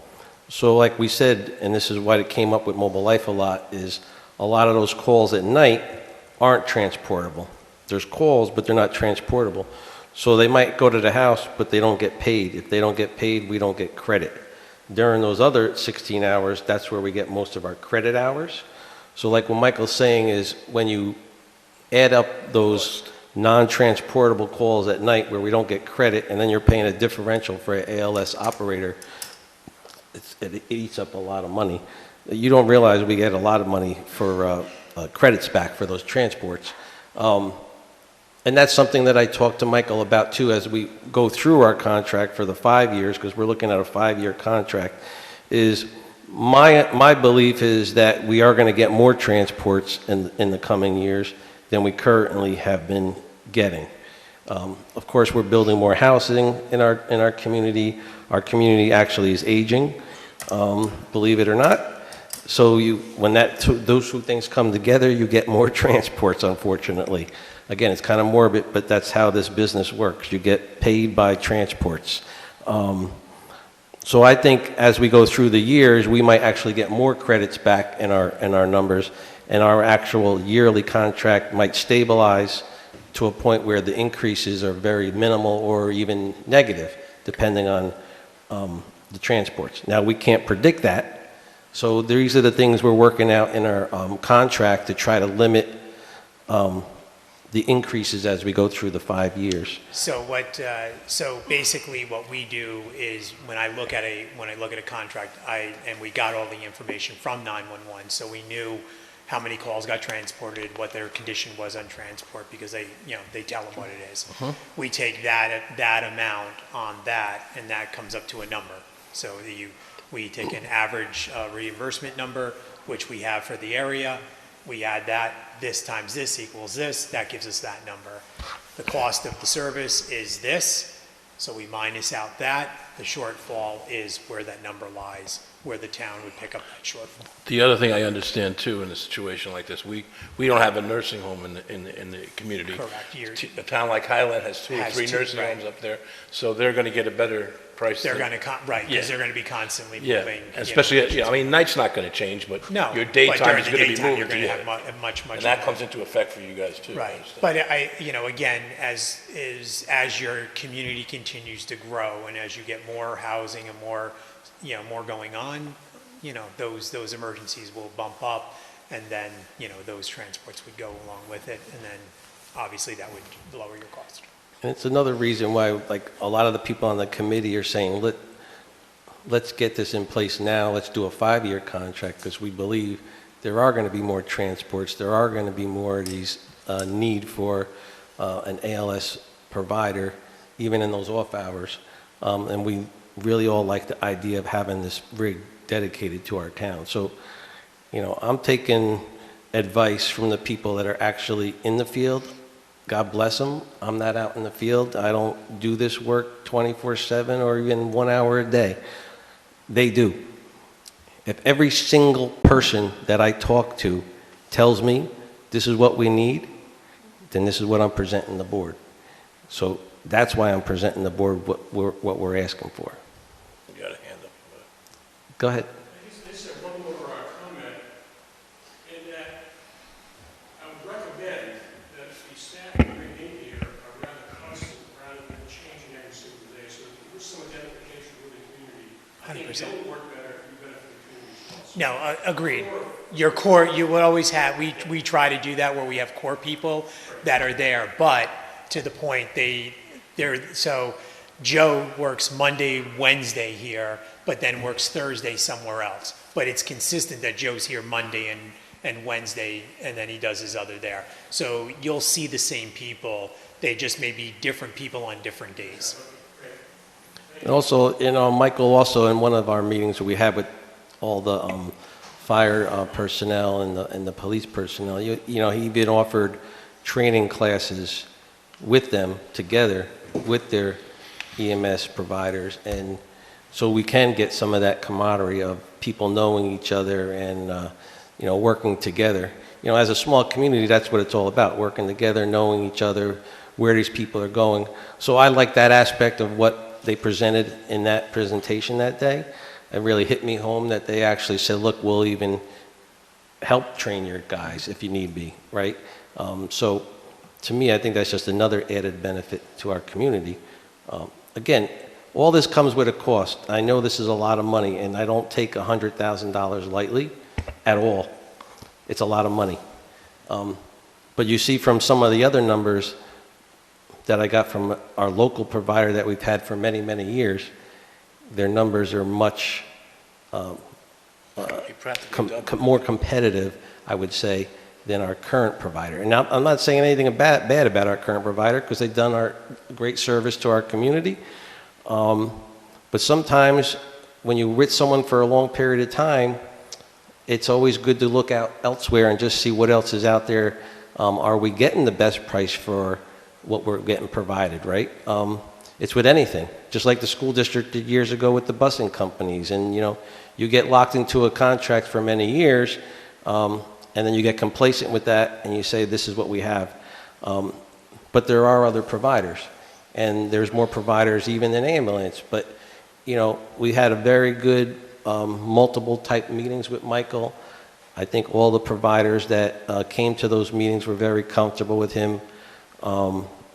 And that's why I brought this presentation to the community and to the board members to have me move forward with looking into settling the contract agreement, moving forward with them. Now, again, I have our attorneys, and there's specialty attorneys that deal with ambulance contracts. I sent the board a proposal that I finally got today for a retainer for Hagman Law Firm.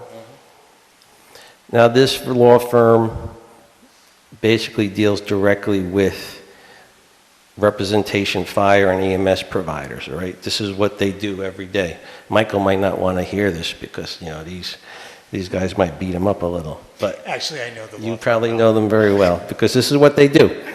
So, you know, their fees are, they're a little higher than our current. So, you know, their hourly rates are $350 and $125, whereas who we normally would use is Vanderwater, and their rates are $225 and $140. So they're a little more on their attorneys.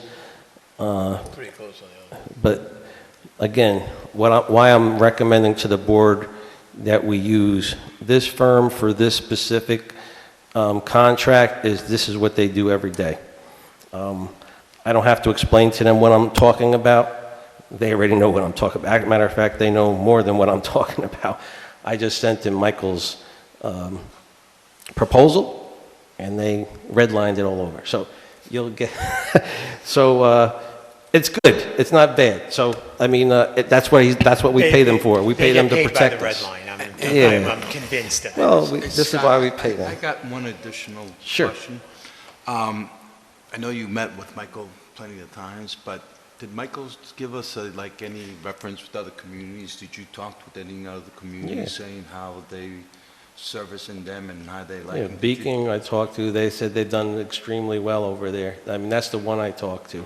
And I know the chief works over in East Fishkill on part-time, Fishkill, and I know he's dealt with them many, many times through there. But everybody that I've talked to about it has gotten rave reviews. I talked to Eric Eckerson at the county level, who's the head of emergency management, who deals with all the 911 calls. That's his job. And he's gotten many good reviews back from them. So, yeah, we've asked a lot of people about this. The big one to me was Beacon and actually Everett. Everett, again, is the Ulster County Management Director.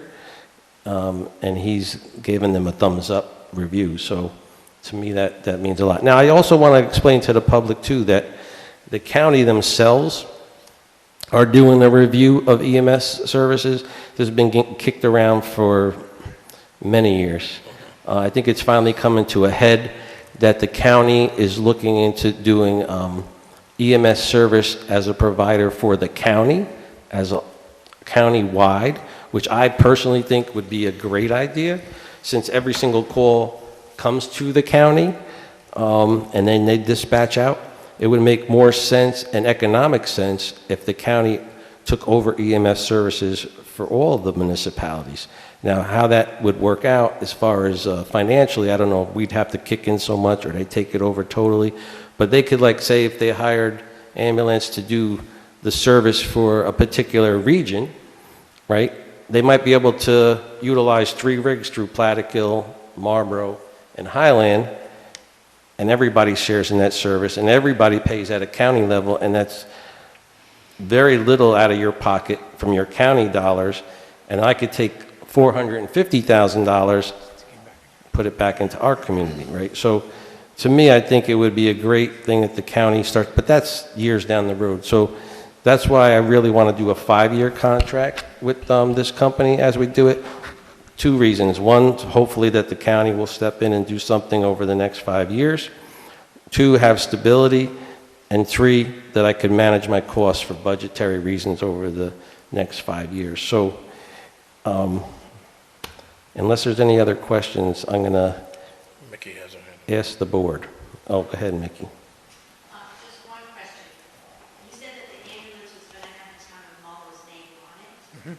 So just in terms of risk management, does that open us up to something else? And check with your attorneys on that. But I would definitely be in favor of 24-hour service. I think that it's just something that the original intention of Compact was to have 24-hour Yep. service. It was a step back when we had to financially have less service, and I think it's definitely warranted. And certainly, the contract that you're devising it certainly pays for itself, I think. Thank you. Yeah, they've been very good. Michael's been very good working with us. Everything I've thrown at him so far, he's kind of tried to work out. And we appreciate that. And, you know, I look forward to hopefully working with you guys and having our yearly reviews or even monthly reviews. So I know he's willing to do that. So what I'm going to ask the board is just a motion that I move forward with negotiations with ambulance and using Hannigan Law Firm, PLLC, to work through those contracts. Again, and the reason I'm asking for this and we're going through this, it seems fairly quickly because trust me, we've been talking about this for 4 months now. But I thought it was the point that we had to get it out to the public. But this has been a 4-month ongoing review. And again, our mobile life contract would end at the end of the year. So if we were to make this move, we could get this done by the end of the year. And ambulance and Michael has said that they definitely can accommodate that. So on January 1, everything would switch over if we so choose to do that. So I'm asking the board for a motion to move forward with the negotiations with ambulance and using Hannigan Law Firm, PLLC. I'll make that motion to move forward with ambulance with the negotiation. I'll second it. And using Hannigan Law? Yeah. Hannigan Law Firm, PLLC? And use the law firm of Hennigan Law Firm to, PLLC. yep. All right, I need a second. You get it, I Eddie? will second that. Okay, all in favor? Aye. Aye. So moved. Thank you, guys. Thank you, community, for listening to all that. And I think this is a great opportunity for us. So, and thank you, Michael, and your team, all right? And thank you, Gail Jr. Gail's sitting back there real quietly, but I could just tell you, Gail had a lot to do with this. So I want to thank my deputy supervisor for doing this. And actually, Councilwoman Sesha also, she actually asked me to reach out to ambulance, which was kind of odd when Gail said the same thing. So kind of was funny. And then Jerry came to me, and then the chiefs came to me. So I was like, everybody's hitting me. So, so I'm glad we did it. So thank you, guys. Thank you very much. All right.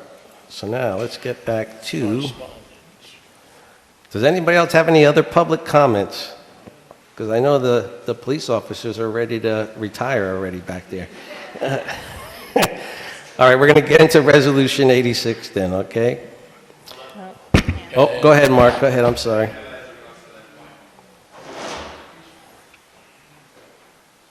I just had two quick questions. One is, can you give an update on the federal money that was going to be targeted for the sewer plant? The federal money, so the ARPA money? Yeah. So we have our federal money, which is about $960,000 off the top of my head, but it's definitely in that range. We have that money for the Marlborough sewer plant. Our legislator Corcoran has just sent me a note that the $500,000 has been secured at the county as a grant that we applied for.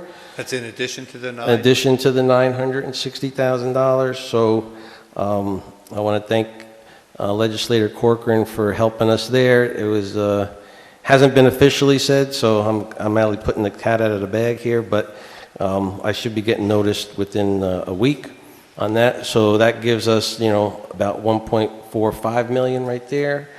And then with the contributions from Bayside, which is roughly around 300,000.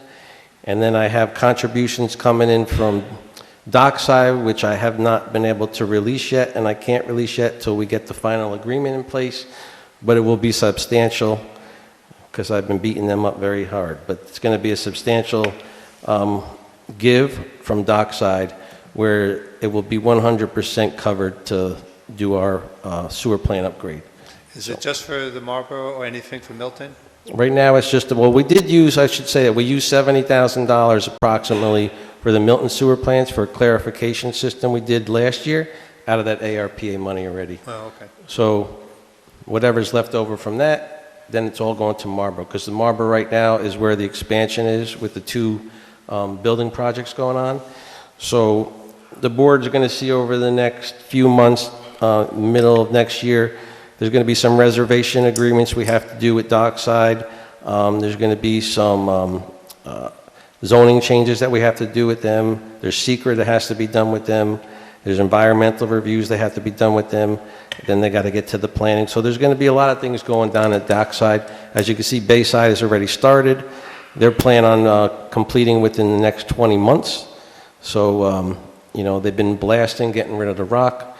So everything's moving forward that ambulance is going to have X amount of more transports in the following 2 years. So actually, I hope we don't have any transports, but if we have to, I know we're covered. But yeah, most of the upgrades to the Marlborough plant.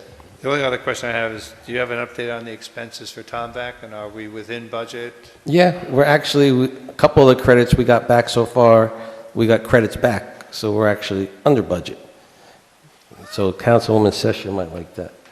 But there's other extras that are probably going to push us back over. So, you know, as you go through these projects and you start ripping things out and you start ripping up the ground, you find some other things. But right now we're right on budget, just a little under budget. And again, the contractor sometimes is like a little difficult to get a hold of sometimes on certain things, but as far as what he's providing and what he's doing, he's been excellent. And again, I asked him to use local, so he's using Milton Hardware for all the wood.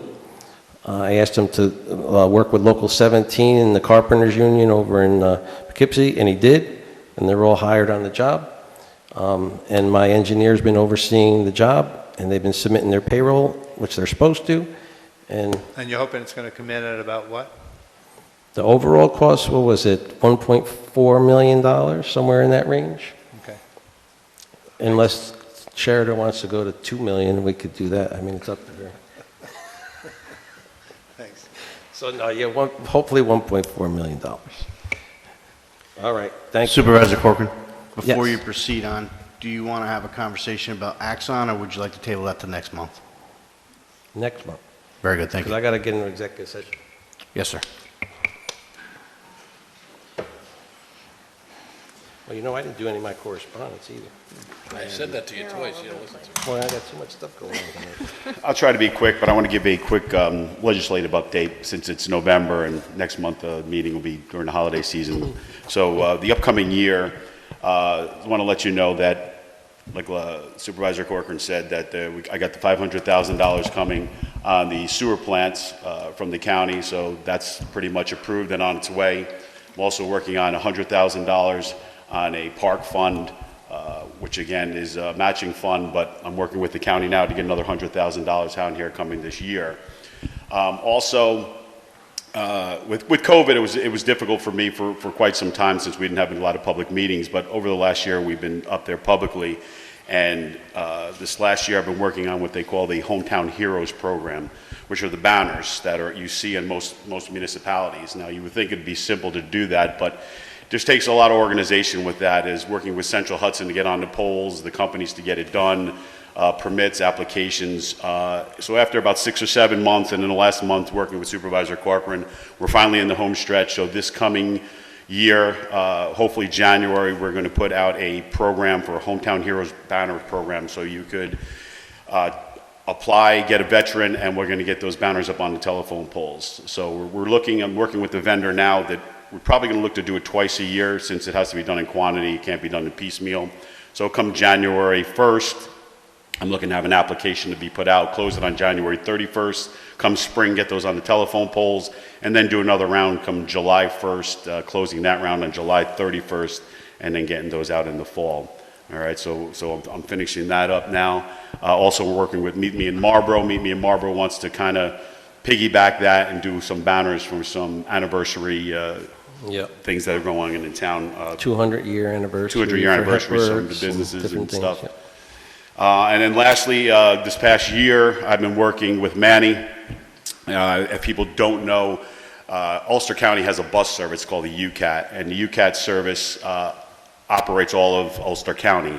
And I shouldn't use the word all, because the bus does not come to Marlborough anymore, so it ceased to come to Marlborough. Now, I've been fighting for the last year on why it doesn't come, and it doesn't come because of lack of service, they tell me. Well, I tell them the lack of service could be because the 2 bus stops we have are in the middle of 9W, and there's really nowhere to be. So with that, I worked with the school district over the last 8 months, because the school district does own the building, and again, working with Manny and his staff, we've secured an okay from the school district this past month to put a bus stop right here on the property, right next to the police station, so it's a safe spot.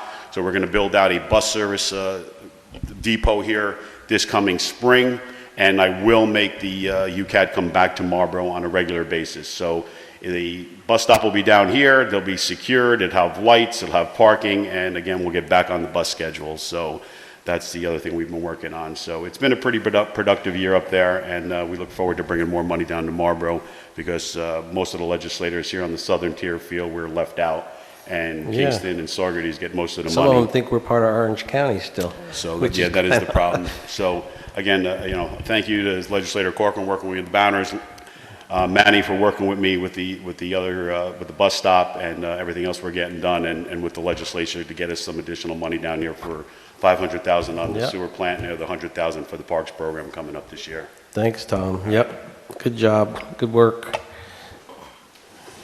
It's good. Yeah, these guys reminded me I forgot to do my correspondence. So Eddie just hit me in the head. So one thing we have to do a motion to advertise for a planning board and zoning ethics position. So I need a motion to advertise for 1 planning board seat. Now again, we have to advertise it if, of course, people that are on there put in their applications too, but legally we have to advertise for these positions. Just so you know. So I need a motion to advertise for 1 planning board member, 2 zoning board members, and 1 ethics board member. So those seats are all up this year. And we did send out everybody that was up a reminder if they want to put in their applications back, and we have been getting those back, but we still also have to put it out to the public. So I need a motion to advertise. Go ahead. Thanks, Ed. Thank you so much. I will make a motion to advertise for the open seats, 1 on the planning board, 2 on the zoning board, and 1 on the ethics board. I need a second. I'll second that. Second by Ed, and all in favor? Aye. Aye, okay. So moved. All right.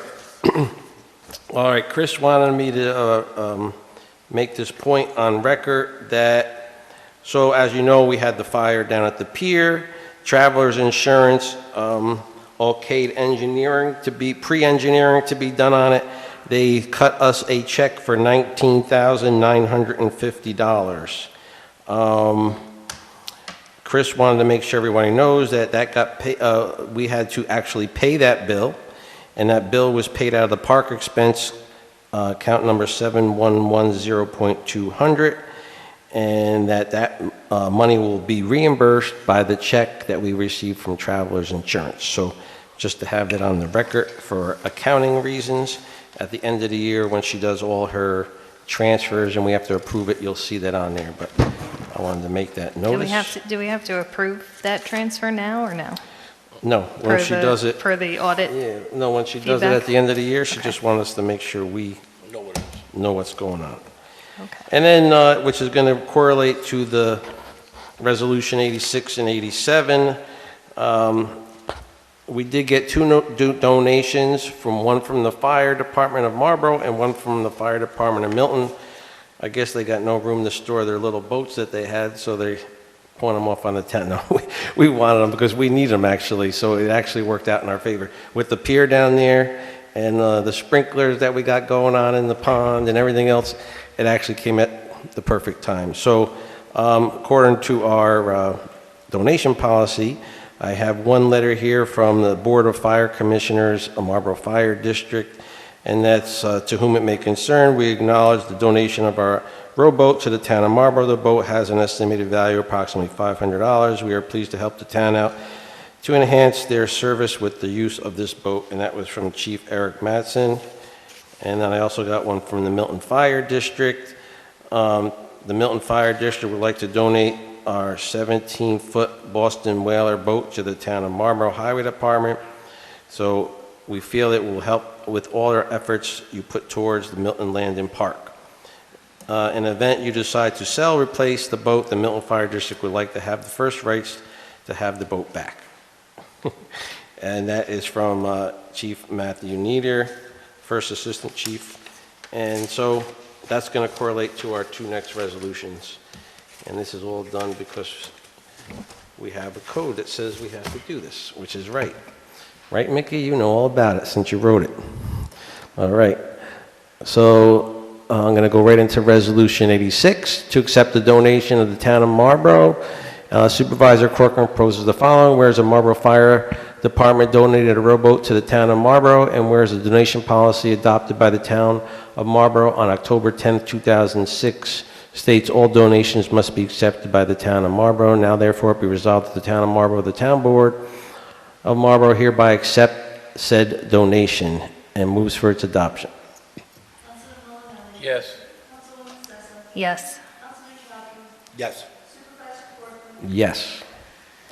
And Resolution 87 to accept the donation to the town of Marlborough. Supervisor Corcoran proposes the following. Whereas the Milton Fire Department is donating a 17-foot Boston Whaler boat to the town of Marlborough to help with the Milton Landing Park, and whereas the donation policy adopted by the town of Marlborough on October 10, 2006 states all donations must be accepted by the town of Marlborough. Now therefore be resolved that the town of Marlborough Town Board hereby accepts said donations and moves for its adoption. Yes. Yes. Yes. And yes, and thank you to both firehouses for their donations. They already been put into good use this year, and I'm sure they'll be used for many more years.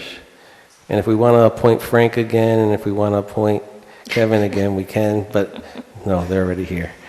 All right, so we are going to go into executive session to talk about SRO employee matter, and I'm going to ask the chief to come in, and we're not going to make any decisions coming out of there, so I don't think anybody should have to sit around and wait for us.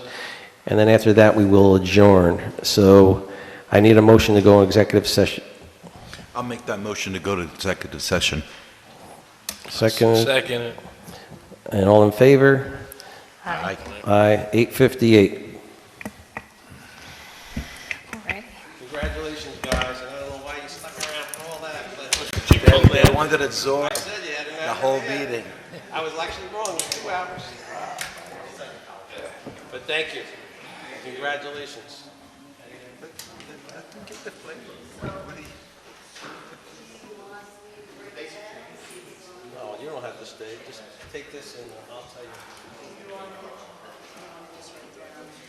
Yeah, I'll write down who does it. Yeah. Yeah. All right. Yeah, I'm gonna turn this off.